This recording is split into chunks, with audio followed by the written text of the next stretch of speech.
สำหรับ1 ปีที่ผ่านมาของการเป็น MV ที่รู้สึกประทับใจในหลายๆอย่างเลยอย่างแรกอะเรื่องประทับใจตัวเองก่อนละกันเพราะว่าเฮาฮู้ตัวเองดีว่าเฮาเป็นคนที่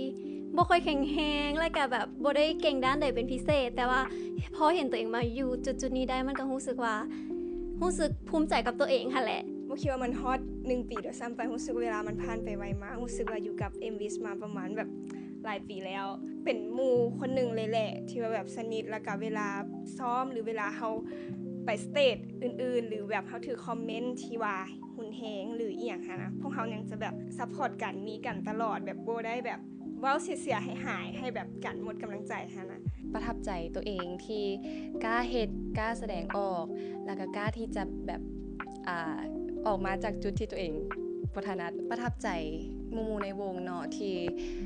เฮ็ดได้มาถึงปัจจุบันนี้ก็ถือว่าเก่งหลายแล้วก็แต่ละคนก็คือพร้อมซัพพอร์ตกันอยู่เสมอรู้สึกประทับใจที่แบบตัวเองได้เฮ็ดตามความฝันได้แบบเป็นศิลปิน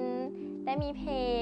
ร่วมกันกับ MV 3 เพลงเลยได้อัดเพลงได้แบบไปโชว์ได้มีแบบแฟนๆที่เขาจะหักเฮาแล้วก็พร้อมสนับสนุนเฮาทุกอย่างสินะซ้ำนี้คือกิมแบบโคตรที่จะรู้สึกประสบสำเร็จที่สุดแล้วประทับใจในทุกๆด้านเลยแล้วก็รู้สึกว่าหลายๆอย่างก็เปลี่ยนไปหมู่ในวงก็เป็นหนึ่งที่แบบว่าสวยกับประทับใจคือกันเพราะว่าทุกคนก็ตั้งใจซ้อมก็ตั้งใจซ้อมเรื่องผิดกันเป็นเรื่องปกติของผู้หญิงเนาะ ก็มีบ้างแบบเล็กๆน้อยๆแต่มันบ่เป็นเรื่องใหญ่ทุกๆคน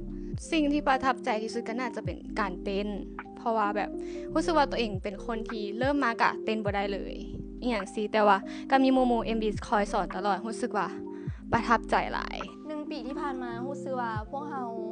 ได้มีการเรียนรู้แล้วก็มีความเติบโต